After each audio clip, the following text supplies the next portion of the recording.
सेठ रंगलाल कोठारी राजकीय महाविद्यालय राजसमंद बीएससी तृतीय वर्ष के पेपर थर्ड में की यूनिट फर्स्ट में ओरिजिन ऑफ लाइफ के नाम से अध्याय है। इस अध्याय को अध्ययन हम 3 भागों में करेंगे। जीवन की उत्पत्ति भाग 1 के अंतर्गत हम जो प्राचीन अवधारणाएं थी उनके बारे में अध्ययन कर चुके हैं। जीवन की उत्पत्ति भाग 2 के अंतर्गत रसायनों के माध्यम से जो जीवन की उत्पत्ति हुई है, किस प्रकार कार्बनिक और अकार्बनिक अणुओं का संश्लेषण और प्राचीन वातावरण में हुआ, उसका हम अध्ययन करेंगे।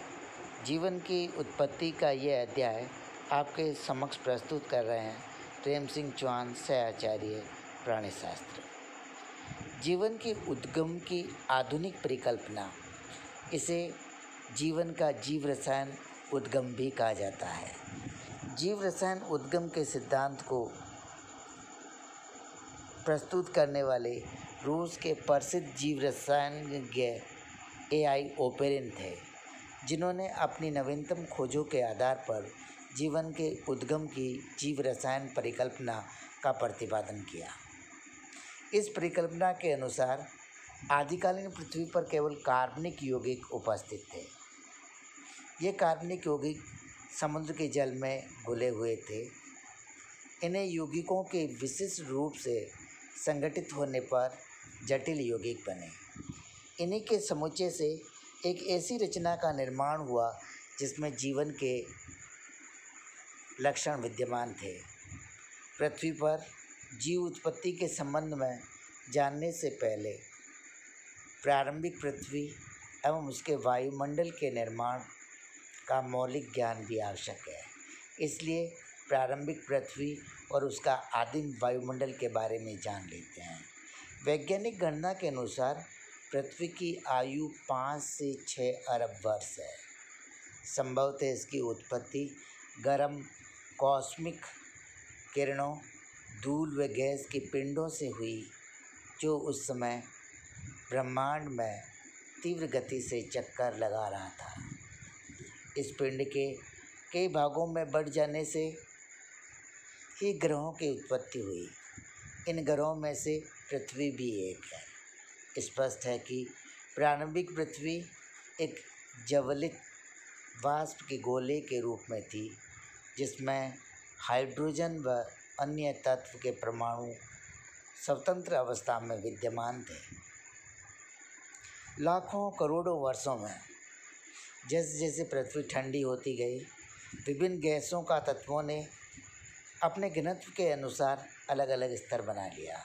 लोहा और निकिल जैसे भारी तत्व इस गोले के केंद्र में पहुंच गए और एल्यूमिनियम व सिलिकॉन जैसे हल्के तत्व मध्य भाग में, तथा hydrogen, oxygen, nitrogen, carbon dioxide आदि बाहरी सतह पर तैरने लगे और इन्होंने आदिकालीन पृथ्वी का वायुमंडल बनाया।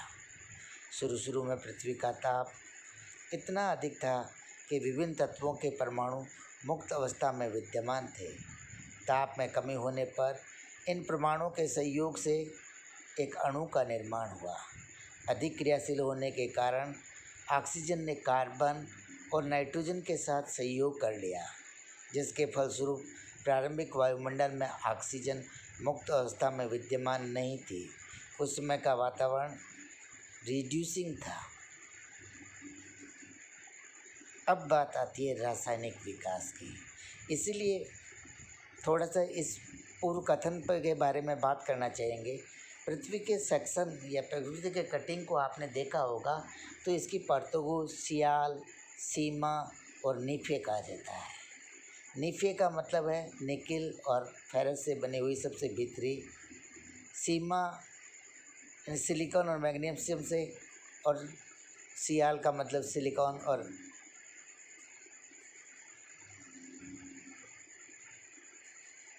एल्यूमिनियम से बनी हुई परत, बाहर की परतें होती है। सियाल, सीमा, निफे।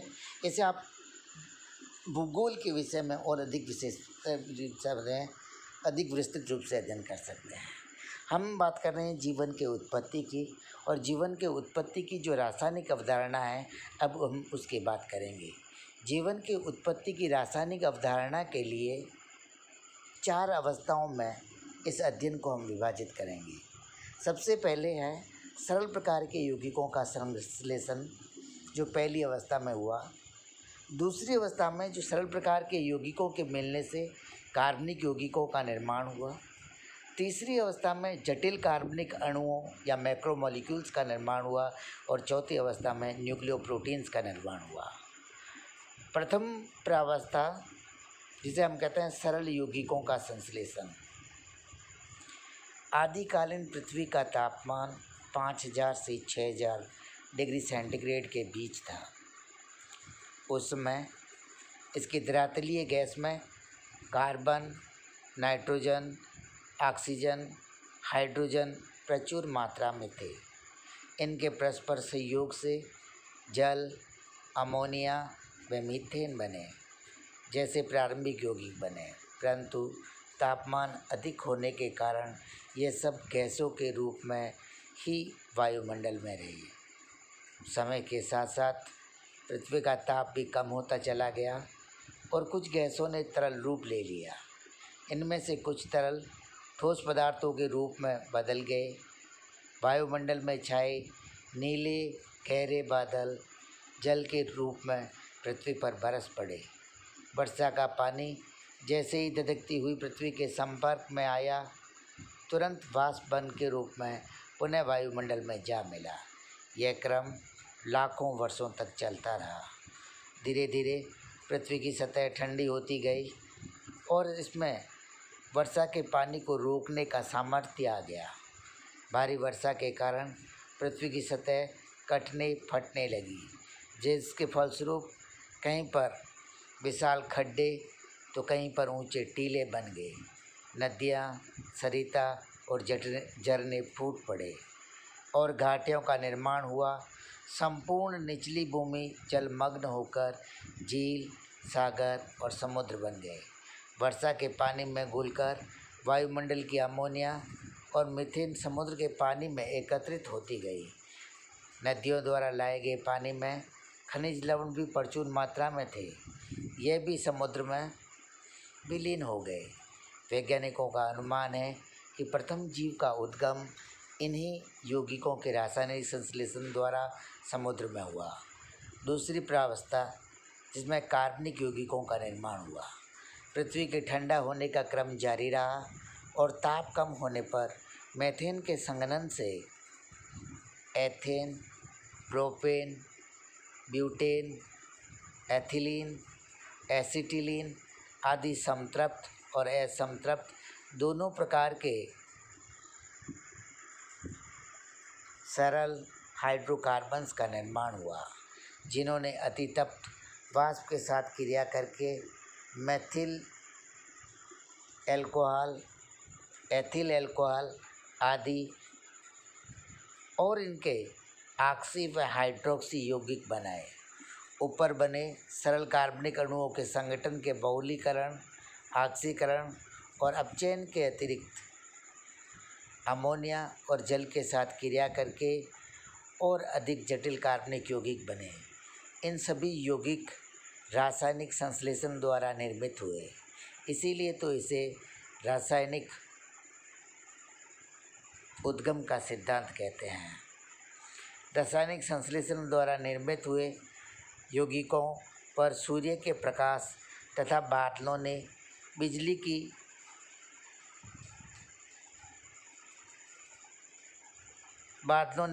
की तरह इन्हें ऊर्जा प्राप्त हुई। बिजली की तड़ित से इन्हें ऊर्जा प्राप्त हुई। यद्यपि उन दिनों हर समय घनघोर बादल छाए रहते थे, जिन्हें भेद कर सूर्य का प्रकाश पृथ्वी तक कठिनता से ही आ पाता था। तथापि पराबैंगनी किरणें, एक्स किरणें और प्रबल ऊर्जा वाले अन्य विकिरण बादलों को पार कर पृथ्वी पर पहुंच जाते थे। उस समय तूफानी मौसम था। घने बादलों में सदैव ही बिजली चमका करती थी और बादल गड़गड़ाया करते थे। बिजली की तड़ित भी रासायनिक क्रियाओं के लिए ऊर्जा का स्रोत थी। आजकल भी बिजली चमकने पर वायुमंडल में परमाणुओं के बीच रासायनिक क्रिया होती है और अमोनिया आदि यौगिक बनते हैं। जिन कार्बनिक यौगिकों का आदिकालीन वायुमंडल में समुद्र के निर्माण हुआ, जिन्होंने जीव की उत्पत्ति में अपना योगदान दिया, वे प्रमुख इस प्रकार से हैं: शर्करा, ग्लिसरॉल, अमीनो अम्ल, पिरिमिडिन्स, प्यूरिन्स आदि। जीवन की उत्पत्ति के तीसरे चरण में या तीसरी अवस्था में जटिल कार्बनिक अणुओं का निर्माण हुआ। जटिल कार्बनिक अणु रसायन संश्लेषण द्वारा बने। विभिन्न कार्बनिक यौगिक जैसे शर्करा, ग्लिसरॉल, अमीनो अम्ल, प्यूरिन्स, पिरिमिडिन्स तथा इसी प्रकार के और बहुत से यौगिक समुद्र के जल में गर्म सूप की तरह उबलते रहे।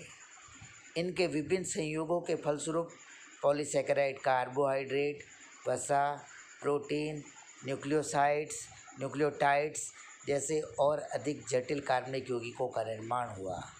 शर्करा के अणुओं के परस्पर संयोजित होने से मांड, सेल्यूलोज और ग्लाइकोजन इत्यादि लंबी कार्बन की श्रृंखला वाले कार्बोहाइड्रेट्स का निर्माण हुआ। वसा और ग्लिसरॉल के संयोजन के बीच प्रतिक्रिया के फलस्वरूप वसाओं का निर्माण हुआ। कार्बोहाइड्रेट और वसा दोनों ही ऊर्जा के प्रमुख स्रोत हैं। कोशिकाओं की भित्तियाँ सेल्यूलोज द्वारा ही निर्मित होती है, जबकि ऊर्जा मांड और ग्लाइकोजन से प्राप्त होती है। वसाएं और लिपिड्स भी कोशिकाओं के पोषण के लिए शर्कराएं और लिपिड्स भी कोशिकाओं के पोषण के लिए आवश्यक पदार्थ हैं। कोशिकाओं की विभिन्न कलाएं लिपिड्स के सहयोग से ही बनी होती है। कहा जा सकता है कि कार्बोहाइड्रेट या पॉलीसैकेराइड शर्करा वसाओं का निर्माण जीवन के उद्भव एवं परिवर्तन के लिए एक आवश्यक पद था। कार्बोहाइड्रेट्स या पॉलीसैकेराइड्स या शर्करा और वसाओं का निर्माण ही जीवन के उद्गम के लिए परिवर्तन के लिए जीवन के उद्गम एवं परिवर्तन में अत्यंत आवश्यक पद था। जीवन के उद्गम में प्रोटीन का विशेष महत्व है। प्रोटीन रासायनिक जगत में सबसे बड़े अणु हैं। प्राणियों की विभिन्न रचनाओं के निर्माण में भाग लेने के साथ साथ ये जीवों में होने वाली लगभग समस्त रासायनिक प्रतिक्रियाओं को भी नियंत्रित करते हैं। प्रोटीन अणु अमीनो अम्लों के संयोग से बने होते हैं। अमीनो अम्लों के विभिन्न क्रम में संयोजित होने पर लंबी जटिल पॉलीपेप्टाइड श्रृंखलाएं बनती है। यह प्रोटीन संश्लेषण की प्रथम अवस्था को प्रदर्शित करती है। इनमें से कुछ प्रोटीन एंजाइमों के रूप में कार्य करने लगे, जिसके फलस्वरूप समुद्र में कुछ विशेष प्रकार के अणुओं के निर्माण की क्रिया तेजी से होने लगी। अतः हम कह सकते हैं कि प्रोटीन के अणुओं का निर्माण जीवन के उद्गम की एक विशेष एवं महत्वपूर्ण घटना थी। फास्फोरिक अम्ल, शर्करा, कार्बन, नाइट्रोजन के चक्रीय यौगिक प्यूरिन्स और पिरिमिडिन्स अणुओं के बीच क्रियाशीलता के फलस्वरूप न्यूक्लिक अम्ल का निर्माण भी जीवन के उद्भव से संबंधित है। एक अन्य महत्वपूर्ण घटना है। संभवतः शुरू में ऐसे केवल 2 प्रकार के संयोजन ही बन पाए, प्यूरिन शर्करा फास्फेट और पिरिमिडिन शर्करा फास्फेट। इस प्रकार के यौगिक न्यूक्लियोटाइड्स कहलाते हैं। सैकड़ों और हजारों न्यूक्लियोटाइड्स के रासायनिक संयोगों से अत्यंत जटिल प्रकार के अणुओं का निर्माण हुआ, जिन्हें न्यूक्लिक अम्ल कहते हैं। समुद्र के जल में न्यूक्लिक अम्लों का निर्माण जीवन के उद्गम की दिशा में अन्य महत्वपूर्ण घटना थी। इसी के बाद में जीव की उत्पत्ति को एक साकार रूप दिखा।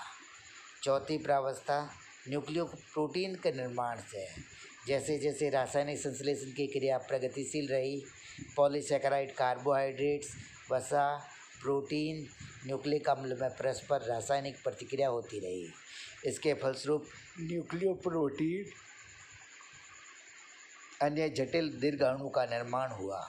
कुछ न्यूक्लियो प्रोटीन से एक विशेष प्रकार का गुण यह पाया गया कि इनके अणु समुद्र के जल में उपस्थित विभिन्न कार्बनिक और अकार्बनिक पदार्थों से ठीक अपने जैसे न्यूक्लियो प्रोटीन का निर्माण करने लगे, अर्थात उनमें जनन संभव हो गया। हम सभी देखते हैं कि आजकल के न्यूक्लियो प्रोटीन समय अनुलिपिकरण की क्षमता है। न्यूक्लियो प्रोटीन्स में अनुलिपिकरण की क्षमता है। अनुलिपिकरण के फलस्वरूप न्यूक्लियो प्रोटीन की संख्या में तेज़ी से वृद्धि होने लगी और इनमें प्रतिस्पर्धा आरंभ हो गई। समय समय पर भौतिक और रासायनिक परिवर्तनों के कारण न्यूक्लियोप्रोटीन्स में भी उत्परिवर्तन होने लगा, जिनके द्वारा नए न्यूक्लियोप्रोटीन्स का निर्माण होने लगा। कुछ प्रतिस्पर्धा में अधिक अनुकूल सिद्ध हुए तथा प्रतिलिपिकरण द्वारा इनकी संख्या में बराबर वृद्धि होती रही। कुछ न्यूक्लियोप्रोटीन्स जो बदलती हुई परिस्थितियों के अनुकूल नहीं हो सके, वे नष्ट हो गए। नए बने न्यूक्लियोप्रोटीन का समय समय पर प्रतिलिपिकरण, कुछ और विशेष गुण विकसित हो गए और ये समुद्रों में एकत्रित हो गए।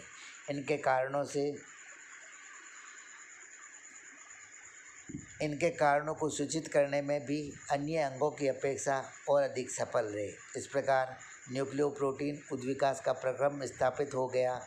साथ ही इनके उद्विकास से निर्जीव और सजीव के बीच एक सीमा रेखा निर्धारित हो गई, जिसे वायरस कहते हैं, जो सजीव और निर्जीव के बीच की योजक कड़ी भी है। किंतु रासायनिक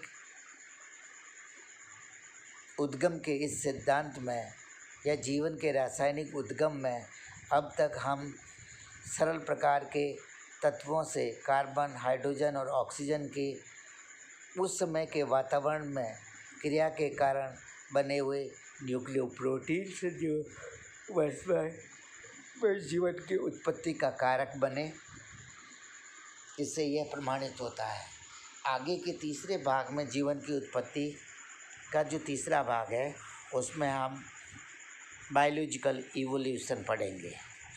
आज के अध्याय का ये जो कंटेंट है, ये एक कहानी रूपी ही है, इतिहास की भांति है, इसलिए इसे हमने थ्योरेटिकल पढ़ा है।